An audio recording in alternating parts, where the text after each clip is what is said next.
And welcome to Off the Couch, where psychology meets everyday life. I'm Dr. Greg Cason, psychologist, here with Brian Gomez, producer. Hi, Brian. Happy Monday. And also, specially here is Tony Sweet, and he on the board. And Tony is also going to join the conversation today. Hi, Tony. Hello. Today we have a special episode. All three of us went to see Wicked, didn't we? Of course, with the rest of the nation. And we're going to talk about the psychology of Wicked, the good, the bad, and the green. Also, we're going to talk about 11 psychological themes in the movie. And then at the end, we're going to assess who really is the good one, who's really the bad one, and who's just green. Sound good? That sounds great. And a caution, I mean, this is so dumb, but yeah, we may spoil. If you haven't seen the movie, some of these things may be spoilers, but so be it. I don't think you're listening if you haven't seen it, but if you do see it, at least you'll be better prepared for a lot of the things, because the movie's actually quite good and quite complex. What did you guys think about the movie in general? Oh, I loved it. You know how it said it's almost 3 hours. Yeah. It felt like an hour. I wanted more, honestly. I know some people were like, "Oh, it was so long," and I'm like, honestly, I was just entertained. So I loved every moment of it. Yeah, that was my impression. It flew. It actually really entertains you, grabs you from the very first moment, and you just ride with the movie like a little trip down, I don't know, fantasy lane. Did you like it, Tony? I loved it too, yes, and agree. I've watched 3-hour movies before where you're like, oh my gosh, is this ever going to end? And this one did go really fast. Which is surprising, and I think a lot of people were surprised because it's a musical. I've heard a lot of people saying, I don't like musicals, but this one I thought was okay. I do like musicals, and I was really worried going into this movie because I was like, oh, we've got these pop star girls, doing the roles. I was wrong. They were incredible. You got Jeff Goldblum as the Jeff Goldblum. What's his name? Anyway, he is the wizard, and you've got all these major stars in the show, but that ended up being kind of an interesting feature that they portrayed. And I loved all the cameos from the original Broadway Wicked cast that were in the movie, which I don't think everyone caught, which was pretty much a trip when that happened. How could you have missed it, though? I don't think a lot of people knew who Idina Menzel and Kristen Chenoweth were, although they pretty much approximated their roles as Elphaba and Glinda in that reprise in Oz. So that was kind of interesting. The original Nessa Rose was actually Glinda's mother. Who else was in this show? Oh, yeah. Stephen Schwartz, who wrote the music for the show, was one of the Oz characters in the Land of Oz. There were a bunch of them that just kind of popped out there. That's pretty cool. I didn't even know all that, so thank you. Yeah, it was cool that they had all those things. And who was one of the Munchkins? I think the woman who wrote the book or something. Anyway, let's talk about the different psychological themes. The first one that I saw in this was almost from the very beginning. You remember when they find out that the witch is dead. The movie starts finding out that the wicked old witch, the witch of the West, Elphaba, is dead. And when somebody asks Glinda, did you know her? You knew her from the past? So, you were friends? And then she's like, oh yeah, I was acquainted with her. And then she kind of starts to go down memory lane in her mind in talking to Elphaba. And what that started to bring up with me was the first major psychological theme that came up in this movie, which was trauma and grief. That there were they had strained family relationships. You saw that in Elphaba's feelings of inadequacy and abandonment. And you saw that, didn't you see that from the first moments when you're looking at this family and you're looking at the parents. The father is the mayor of Munchkinland, and they're going through, and the father goes out on a trip, and the mother has an affair with someone, and she drinks a green bottle of liquid. And then, the next scene you see, she's giving birth to little Elphaba, who is green. And the father is instantly horrified and wants the child taken away. Instantly horrified. So you see this that happens, and what's implied is that the mom had an affair here, and that the Elphaba is actually the bastard child. So it seemed to me that maybe the father actually knew. But And what did you guys think? It also happens often too, like in other movies or TV series where, let's say the child is born with a disability, or like they can't speak properly or anything, and like the father will be really embarrassed that their child is like not perfect or normal or anything, and wants them not to be part of the picture or anything like that. For me, what was weird though, the youngest daughter did have a disability also, and he Nessa Rose. That was like his princess, which is it was his princess. And Elphaba had a deep caring and love for her little Nessa Rose, and even in the very beginning was protecting her sister from the bullies, or maybe the bullies were aimed at her, but she definitely wanted to protect her sister, and that was very evident. And later we find out that maybe the father blamed Elphaba for Nessa Rose's condition. That's what Elphaba does confess to Glinda in that scene where they're actually telling each other secrets. right. And she comes out with a whopper saying that the father may blame her for Nessa Rose being in the wheelchair because she made her eat, and I didn't write it down, milk flour or something, to try to keep her from being green. I think it was milk thistle or something like that. Milk thistle, yeah, keep her liver going. But I found that kind of interesting. So definitely what we see, I mean, maybe beside the bullying, but the actual abandonment, the father just mistreating and not caring for his own daughter, leaving for his own daughter, well, I mean, it's his daughter, maybe not biologically, but leaving her to be raised more by the nanny, who was a bear who could speak, and I think that comes back later in the movie, but really doting over little Nessa Rose, who is very sweet in the movie, very wonderful. But we'll see about what happens next. What did you think, Brian? Did you see trauma and grief in this movie? Oh, yeah, throughout the whole film, it's a beautiful way how they portrayed everything, and how they really showed you how people start off, like their childhood, it's this trauma, and like, everything starts from when they're kids, and they have to carry that throughout their entire life. They really do. And I think the second one really blends into the trauma and grief, which is bullying and social exclusion. We see that right from the very beginning because little Elphaba is green. She's born green. So she's in a certain way a freak of society. Like everyone finds her odd for having green skin.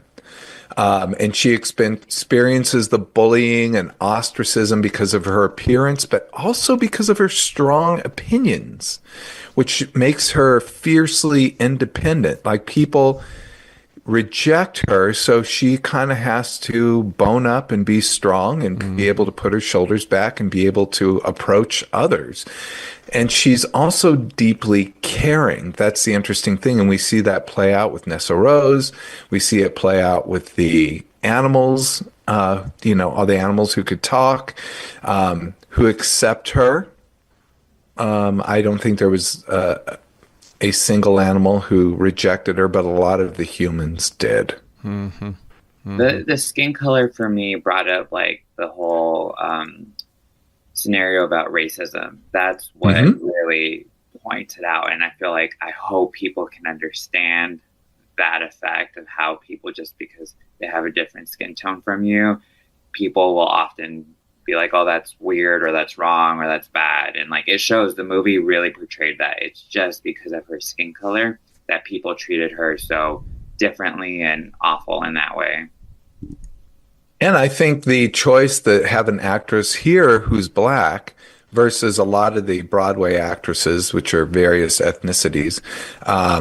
But, you know, I think Idina Menzel, I think she's Caucasian. I don't know.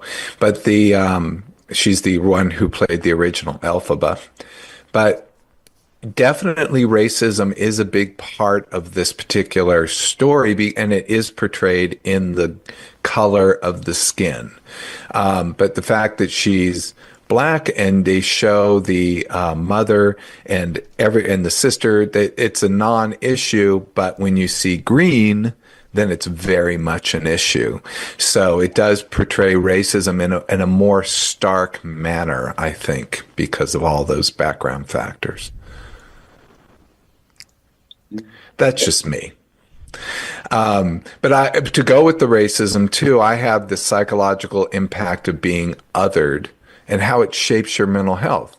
So if you're somehow this other person, you know, you're not fitting into the social norm of whatever group, you get othered, and it does negatively impact your mental health because of social exclusion.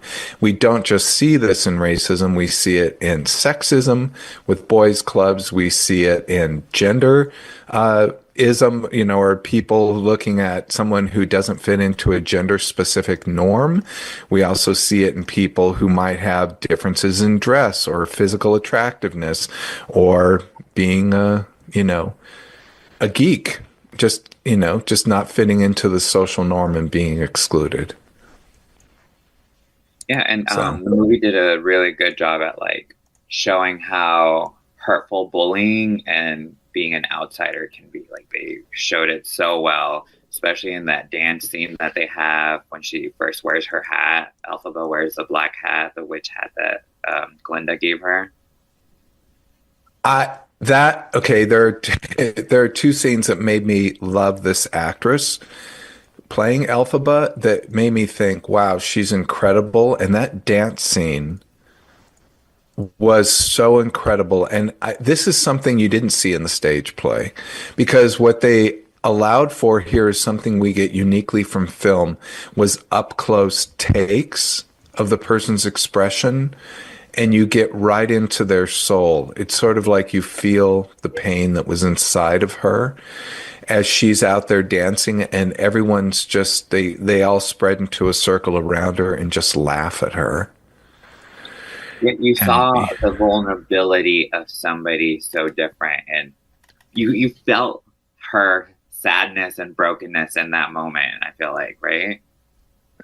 I really felt it. Yeah, I really felt it. And I think that particular scene, you just loved everything about her, because not only was she vulnerable and shocked. I think she went in with the impression, wearing that hat, thinking she would be accepted, thinking that she was okay to come to this event because they kind of misled her earlier.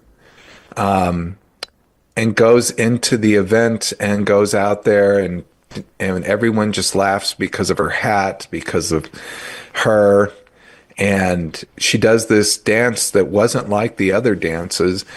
And you saw the vulnerability, but you also saw her strength.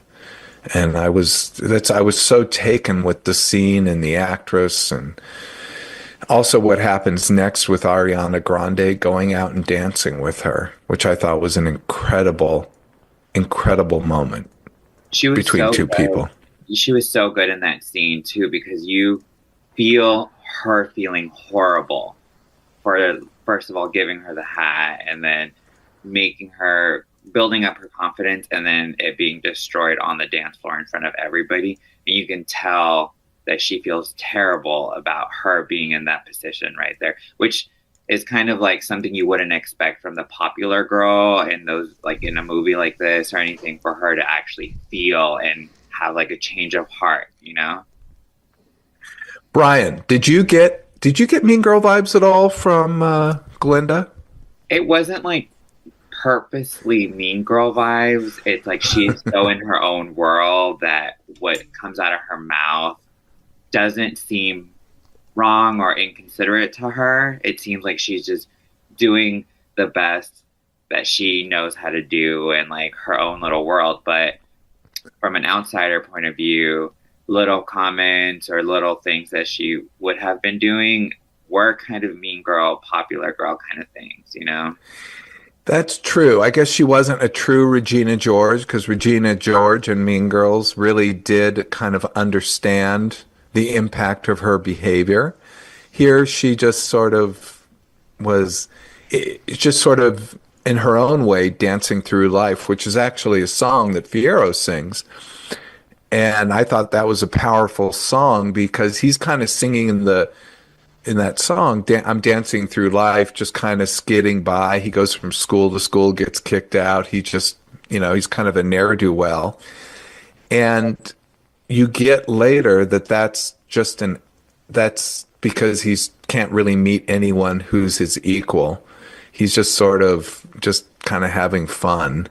And you finally does meet his equal in a very interesting way with Elphaba. You get that feeling as well, that he actually meets someone who really intrigues him and that he really wants to be with, versus the person who's his obvious match, which is Glinda, which is, just another sort of vapid surface person. But you get with him that he's much deeper. With her, you have to watch the transformation that she goes through in the movie. No, yeah, I loved it. I mean, they did so well with all the characters. I did like how he fell for Elphaba for just her being so strong and different and didn't really care to fit in and like go with like the popular kids or try to like kiss up to them to just fit in, you know? He saw that she was different and like actually liked that about her. And this is the green skin thing. That goes to the third theme, which is identity and self-acceptance. The green skin thing on my part, it's the issues that we cannot change about ourselves. Like the gay kid who is very, very effeminate, it's the, overweight kid. It's the kid who is born with some kind of deformity or something that, that they find that the other kids find negative and want to push against. Or even the kid that just doesn't have parents who have a great deal of money, so they wear hand-me-downs. These are things they can't really control. And the green skin in many ways represents that thing that we cannot fix, we can't control, and it ends up alienating you from other people. Which I thought was, yeah. Yeah, she was trying, like, her whole dream was for her not to have green skin. That's why she wanted to go meet the Wizard of Oz. And at the end, like, you saw that she finally was like, no, I love, like, my green skin. Like, that wasn't her, dream anymore to change her skin. And in fact, that really brings to the metaphor that what you're pointing out, Brian, is embracing one's own uniqueness, despite what other people think, despite societal judgment. Being able to embrace it. Whether it's like dating or making friends, young or older, I mean, I feel like it follows us throughout our entire lives where we have our own little things that we look at ourselves in the mirrors and we're like, I wish I could change this. I wish I could change this. But some people wish they had those things that we are trying to get rid of, So it's kind of like a beautiful thing to really appreciate yourself for what you are. And it's no doubt to me that this movie is so popular with gay men because so many gay men specifically deal with self-doubt, internalized shame, and that watching someone like Glinda, who's so ostracized, I mean, not Glinda, I'm sorry, Elphaba, go through this transformation and to become her own woman, to be able to be accepted a little bit, but then realize the cost of acceptance is too big. She could have stayed accepted, if you will, if she had just gone along with the program in Oz. But she had to eventually kind of come into her own self-empowerment and be okay with who she is, because who she is was true to her values and true to her core self. That's what I love, that she was a good person. Like, you saw she was a good person. The fact that she was trying to help the animals whenever they were getting silenced and taken away and weren't allowed to teach anymore, to where she stole the little tiger and like let him out in the forest. Just, you saw her truly being a good person the entire time. So, fun fact about me, when I was a kid, I read several of the Oz books. And before we did this podcast, I went back and reread The Wizard of Oz. First thing I thought was, how did I think this was so amazing? Because I did when I was a kid. But when you're young, it's a children's book. It's written for kids. It's written in a very simple manner. Because I kept thinking, oh, I want more detail. But one thing that's true about the story is they go into a lot more than the original Wizard of Oz movie does. And the book Wicked is it's not written by L. Frank Baum. And L. Frank Baum is the author, and I believe he first published The Wizard of Oz.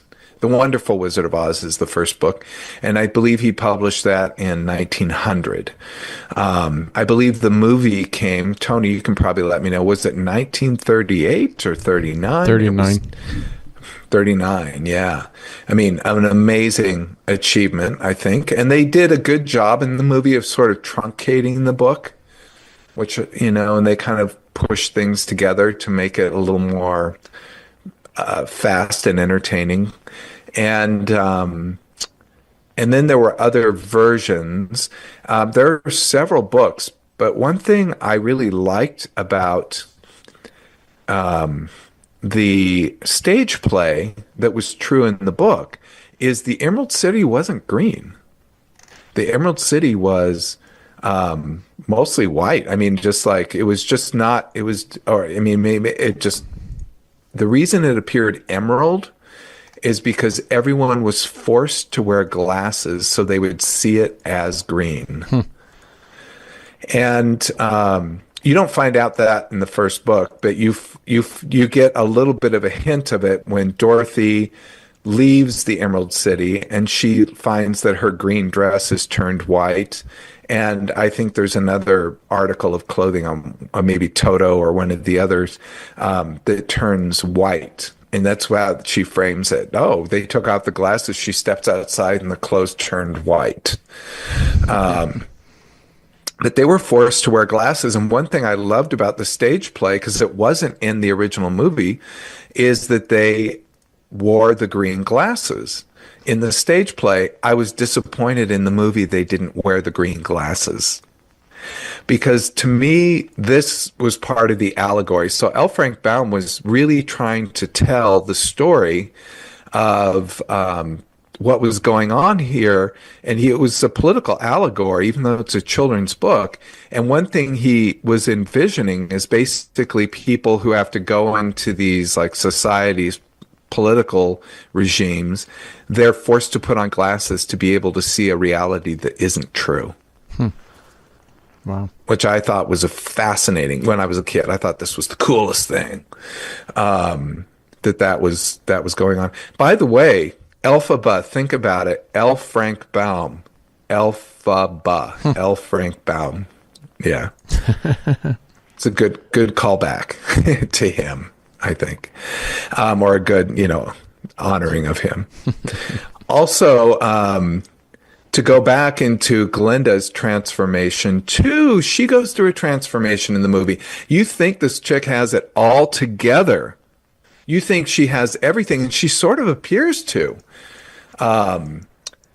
And the girls next to me just never stop talking. I got to see this movie again without being in a theater with like people who are talking the whole time. But they were going off about how she's Barbie, Barbie, Barbie, because I guess there was a lot of pink going on and long blonde hair. So there are a lot of Barbie callbacks in this section next to me. But but she does first appear like a Barbie-like figure, but she really starts to have to deal with her societal expectations of this perfection, of this, popular girl who's always on top, who always gets everything what she wants, and has to suddenly start to discover a depth within her that I don't know that she knew that she had until she met Elphaba. And she got one of her first rejections from Fiera. Oh yes, she's like, oh, like what was I rejected or what? Yeah, like that's weird. And Fiyero got his first rejection from Elphaba. Yeah, so he was quite shocked at that too. They're both two people who got everything they wanted. So. By the way, do you know who Fiyero was? He's this guy, Bailey, I think is his last name. Did you recognize him, Brian? You watched Bridgerton. Bridgerton. So he's been on a lot lately, actually. He's been doing a lot of different things, but I was so happy he was on there because I love him as a character from Bridgerton. So I was like, yes, he's going to be great in this one too. So yeah, the character was perfect too. I'll tell you, I recognized him, but I didn't know where from, and it really bugged me. So I finally looked it up. I'm like, where do I know this guy from? I knew him from Fellow Travelers. Oh, yeah. He plays one of the two lovers in Fellow Travelers. He's actually the main character in that particular show that really looks at the McCarthy hearings, and he's a gay man that works for the government. And you're looking at the McCarthy hearings. And I thought, he's incredible. He's an incredible actor. He could dance. I mean, he's incredible. So hats off to Fiyero. And with Ariana Grande, I think she's super talented, respect her as an artist, but like as a person, it wasn't somebody that I'm like, oh, I love her. You know how like a lot of people do like live for her. But this movie made me like her so much, from just how campy she was and funny. Like, you fell in love with her even more if you weren't already a fan, Me too, Brian. Me too. I was like, oh, pop star playing this role. No, hands down, she was fantastic. What did you think, Tony?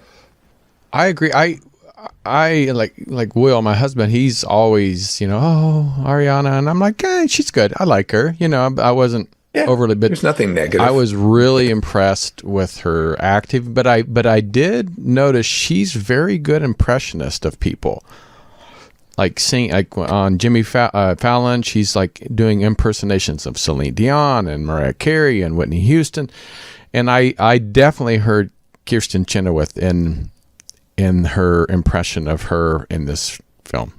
Like some of her riffs and the way she sang, and yeah, I was like, okay, I can definitely hear that impression of her, but she made it her own too. Yeah, I had heard she was really funny too, so I'm like, it was just such a different light seeing her, and so good in it. So I mean, I feel like she gained even more fans from this movie. Yeah, and count me among them, because I actually thought she did a great job. You really went with her on that journey and really saw her become more of a character with some depth, which, also hats off to the director. He really put together an incredible film. That I would have to say, if there's anyone I want to give credit to here, it's the director. He must have been incredible to work with, because he really pulled together a spectacular film. So, Prejudice and social exclusion is the next one. I think we kind of went over that. Elphaba is marginalized due to her appearance and unconventional beliefs. And the beliefs, like she believes animals should be equal. What does that sound like, you guys? And what do? We discriminate against the animals. And that is something that comes up later in the Oz books, too. So the person who wrote Wicked really pulled a lot from the Oz books. I mean, it really is based on the Oz books, but what you learn is that they were once a great power in society, these animals, and that they, the wizard starts to discriminate against them and to push them out in society and make them a common enemy. And the animals get more and more excluded, and then they lose their voice. They're no longer the intellectuals who ran like government and schools. They suddenly become these just, things out in the field. And that is completely something parallel. This was written, remember, back in 1900, but we could say that theme is very much active in today's world. Well, if you think about it, that's kind of the racism, because, they kept saying they belong in cages. What I found that fascinating to say in cages, and I'm like, well, it almost sounds like slavery in a way. Yes. So I just thought that stuck out to me when they said that. I was like, oh, okay, that makes sense already. Or now we're talking about putting people who are immigrants into detention centers or cages. Right. I mean, it's really interesting that we're going through this same parallel real world experience. We go through the cycle. Didn't he say that he was trying to unite everybody? And by uniting everybody, he had to have a common enemy for them, and that was the animal. Yes, I'm going all the way to that quote. Yes, he says, the best way to bring people together is to give them a really good enemy. And I think he and... that was intentional, it felt like. You think that was intentional? It just sounded very intentional, like that was, yeah. Well, in fact, Michelle Yeoh joins him in that. The Michelle Yeoh who plays Madame Morrible. By the way, you love this name, Madame Morrible, like Madame Horrible. Right. Like it's just one letter off, which she turns out to be. So she did a great job too. Oh my God! Now, Brian, did you ever watch what's Everything, Everywhere, All at Once? Oh, I did, but I fell asleep through part of it. She's the main character. She's incredible in that. So many things. She's so good.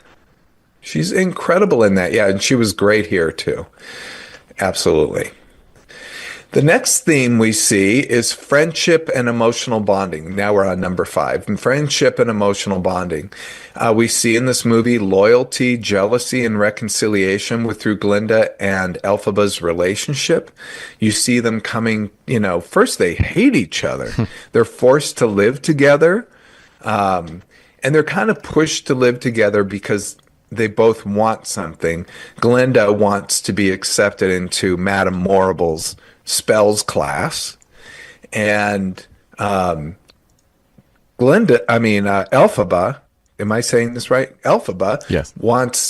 She has to stay, basically. She's told by her father to stay to take care of her sister Nessa Rose. And so she just does what she's told, even though she didn't especially voice wanting to be there. So Madame Morrible makes Glinda at the time, be able to put her into her room so she could, so they could be together. And that's when you see this horrible side of Glinda, that she just carves out the tiniest little hole for Elphaba to live in this giant, beautiful room. And it kind of goes from there, and they have a lot of trouble together. And what was the turning point, do you think, guys? When did they start to see each other? I have my own theory. I think it's pretty obvious, but... For me, I thought when Glinda gave her the hat in Elphaba asked Madame Morrible that she wanted Galinda to be part of her private trainings, or else Elphaba was going to leave. And Galinda was so moved and didn't understand why Elphaba was wanting her to be included in that, but that's all she wanted. That's all she wanted to do. So it like touched her. I feel like that was that point where it like switched everything around, and it was right before the dance. So her getting that news right before her Elphaba got there and was like super awkward in front of everybody, it was like the perfect time. Like they did it so well for that to be the switch for Galinda to jump in and like hold her hand out pretty much. Very good.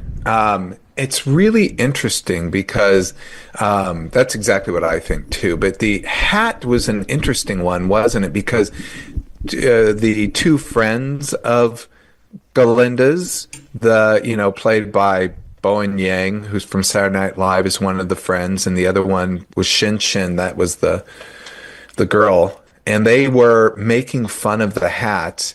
And Galinda says, "Oh, that my grandma made that. It's so horrible, blah." And they're making fun of it, and then she gives it to Elphaba almost really as a joke to make fun of her.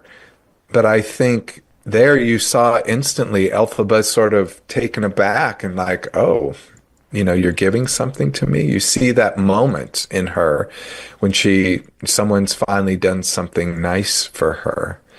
It was like a first moment. And yes, even though it didn't come with good intentions on Galinda's part, it came with bad intentions, the hat really moved Elphaba because she saw it in a very different way. Then went to Madame Morrible, like you said, and said she has to be in the class. And then Madame Morrible begrudgingly goes to the Oz Dust Ballroom. Is that what it was called? Oz Dust Ballroom, and gives her that training wand, gives Galinda the training wand.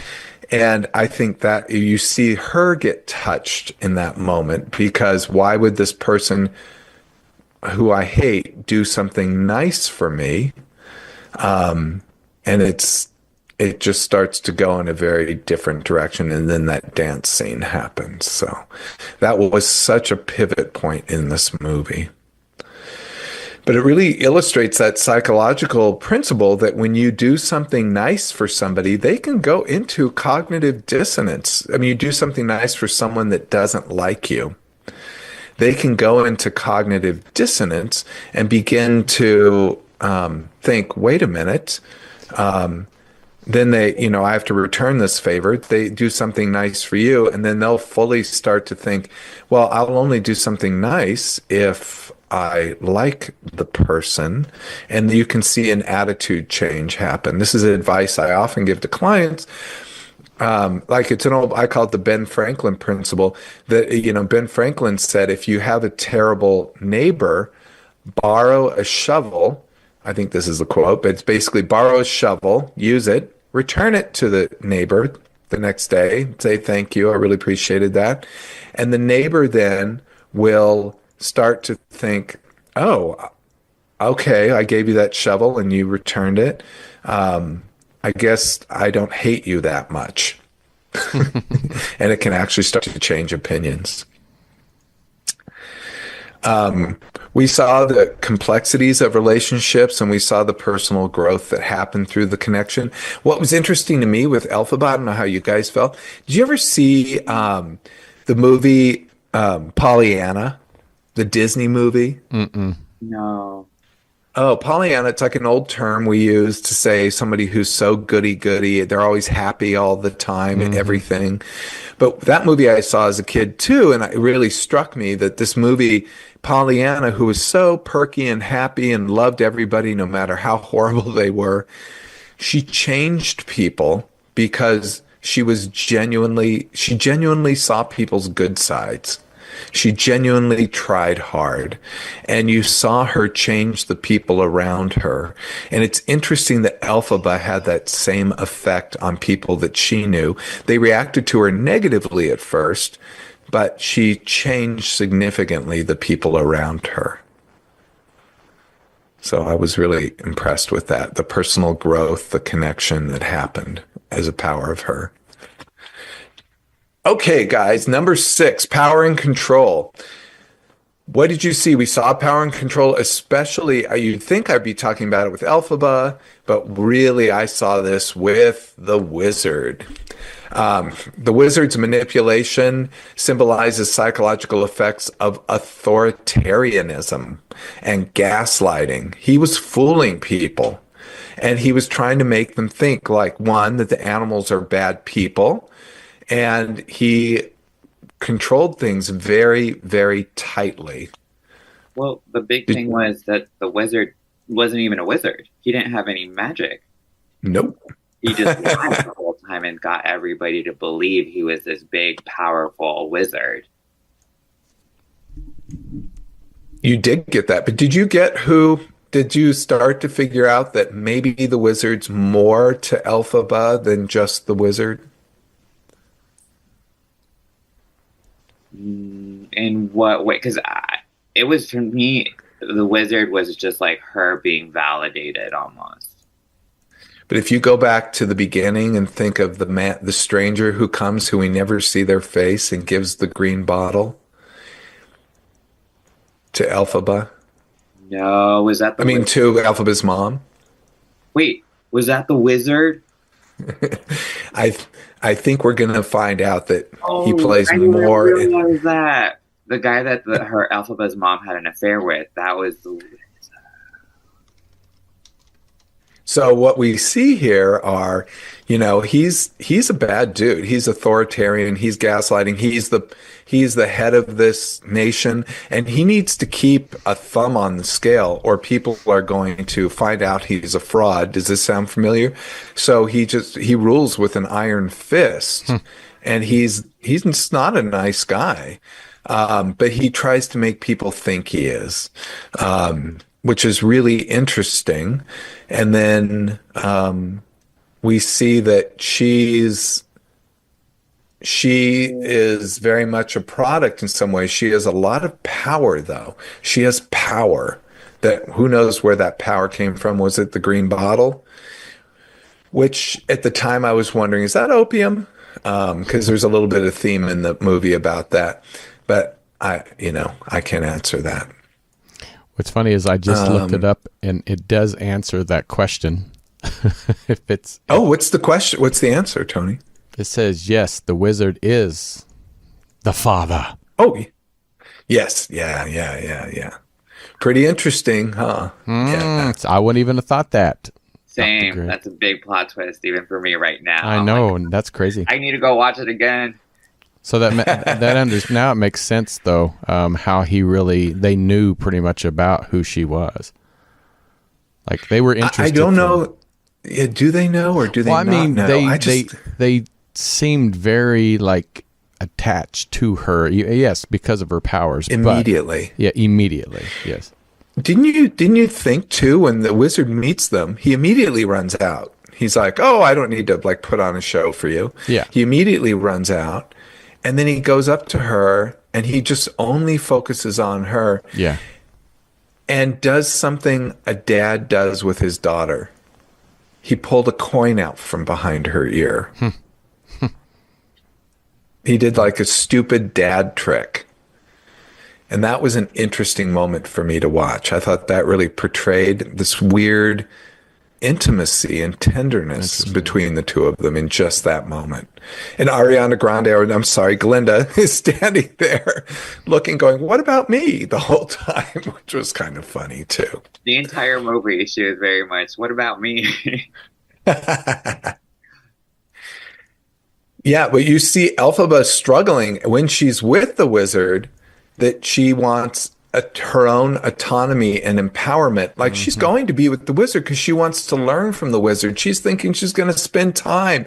She's going to learn special powers, learn how to harness her magic, her power with the wizard, and instead sees him for what he really is, and then has to pull away and become her own person. This is very much a parent-child analogy, or it's a parent-child dynamic working itself out. But it also shows you how strong she is, where versus Galinda, who was, I guess, considered friends of hers at the end when they define gravity part, and then goes back to the wizard. And were you disappointed in that, Tony? Because even though I already knew that would happen, I was still disappointed. Yeah, yeah, me too. Me too. I have I don't know, because I don't know what the second part is going to be like, but there's a little part of me, I don't want to ruin it if this is how it is going to turn out, that they're in on it, together, Elphaba and Glinda, on this situation, that when they said that the Wicked Witch of the West is dead, that she's not really dead. And she knew that, yeah. Yeah, Galinda and her, it's the chance for Elphaba to just live her life away from every chaos and all the bad press she gets from the city. Right. And it's Galinda's way of getting exactly what she wanted in life as well. So Galinda stayed and went back with the wizard and Madame Marvel and becomes her little protege and everything to make it she's going to be the hero of the story. But at the end of the day, I feel like Galinda will always be friends with Elphaba, and even though it portrays that she murdered her pretty much, that she let her sneak away in a way that it makes Glinda the hero, and people just get to forget about Elphaba, and Elphaba can live her life in that sense. That's what I thought. Well, or whatever, but you are going to get that that question answered, Brian. It will. That is, obviously, in the second part of the movie, she is going to appear. So, because we got to get that after that part. You got to see. You got to see. I just noticed the time, Tony. So I'm going to go through these a little more quickly. So, the next one I have is number 7, cognitive dissonance. Glinda and Fiyero grapple with conflicting beliefs and actions. So she becomes Glinda, remember, at one point, because she's trying to impress Fiyero, who's concerned about the animals. And there was one of the animals who is Professor, I'm forgetting his name. He was the doctor who was played by Peter Dinklage, who was in Game of Thrones, and and many, many other things. And Fiyero is expressing concern about the animals and the discrimination that's happening with the animals. And this particular animal, who was a goat, played by Peter Dinklage, couldn't say Galinda. He kept saying Glinda because of the kind of stutter in his mouth. He doesn't have front teeth. So she decides to change her name to Glinda in honor of Fiyero, but I love how she does it. She announces it to everybody to make her look very impressive that she's doing this. But then they kind of have to go through their grappling. They're attracted to each other, but maybe not so much, because their values are actually kind of different, at least at first. And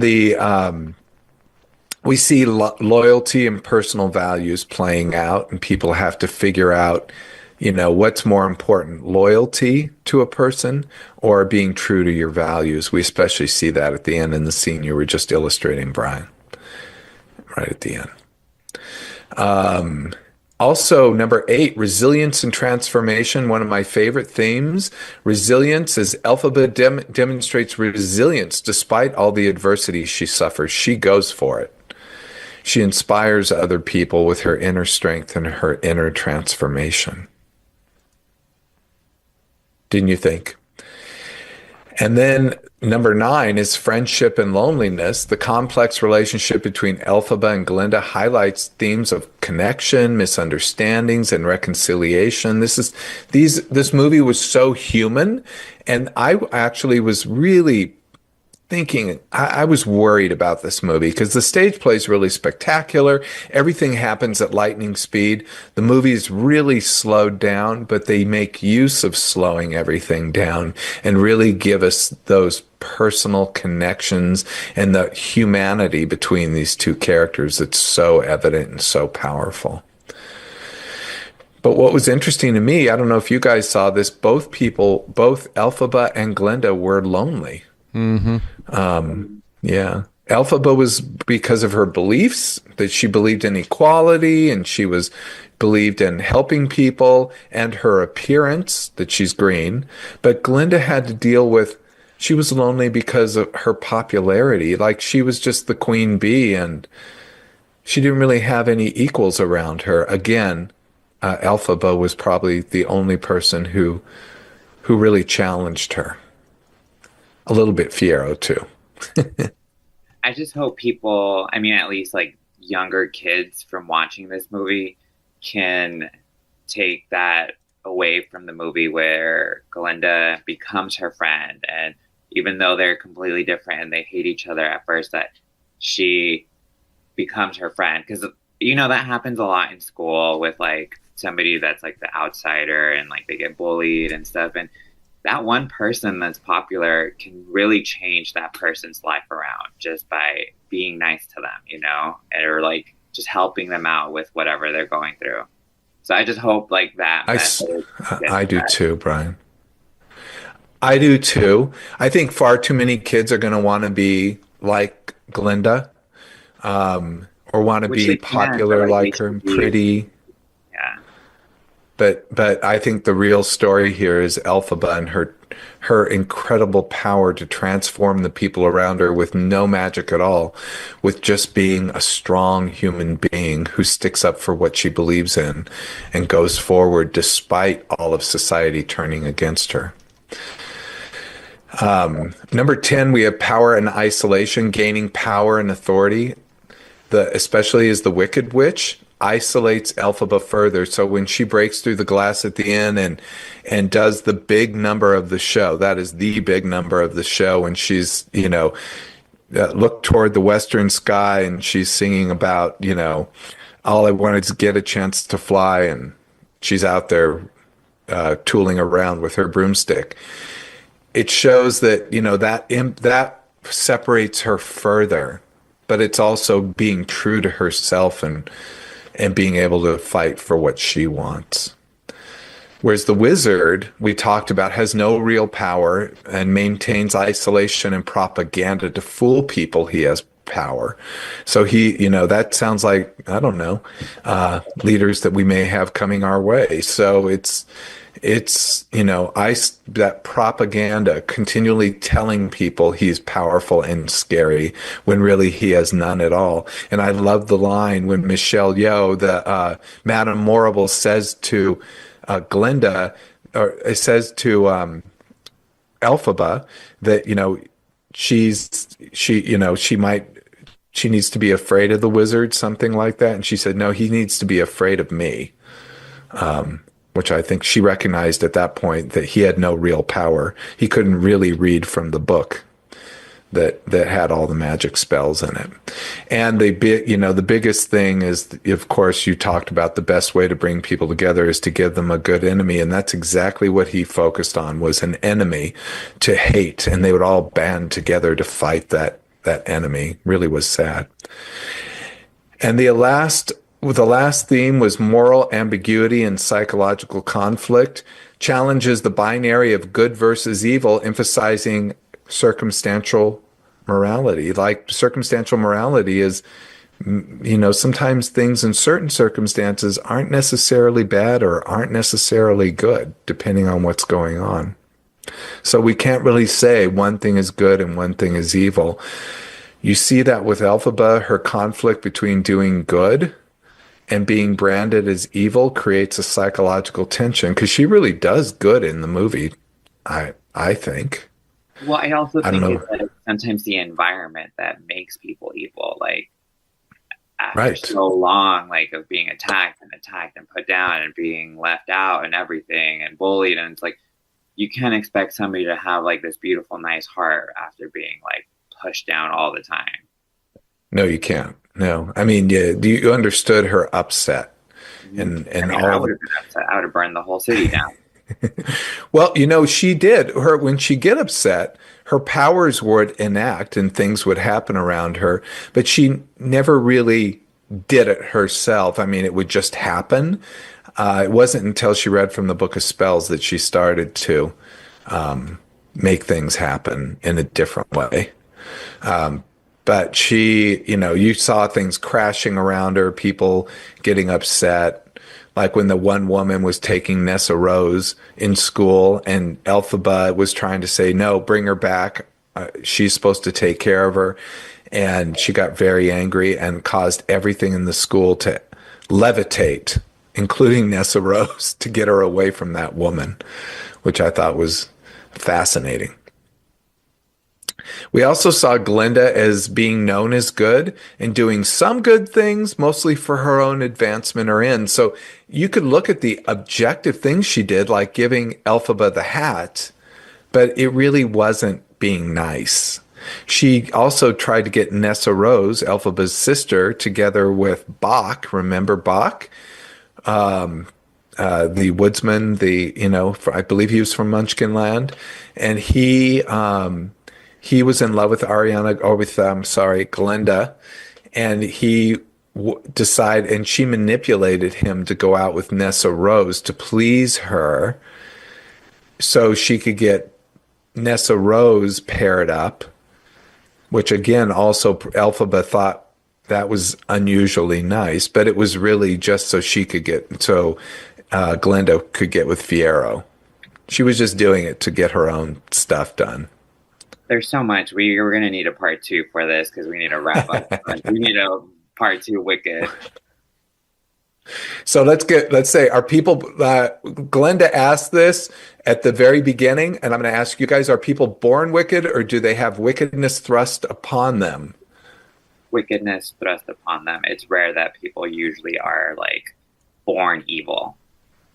Ditto. And who do you yeah, I think I agree with you 100%. And who do you think is good, who's bad, and who's green? Green, I think, is misunderstood. That's the misunderstood. Like we think something's something else, but they're really not. Elphaba, what would you say? She's good, bad, or green? You have to pick one. I think they're all misunderstood, honestly. Each character. They're all, perhaps. We're all misunderstood, and we misunderstand a lot of people, honestly. Perhaps. The adults are more evil than the kids.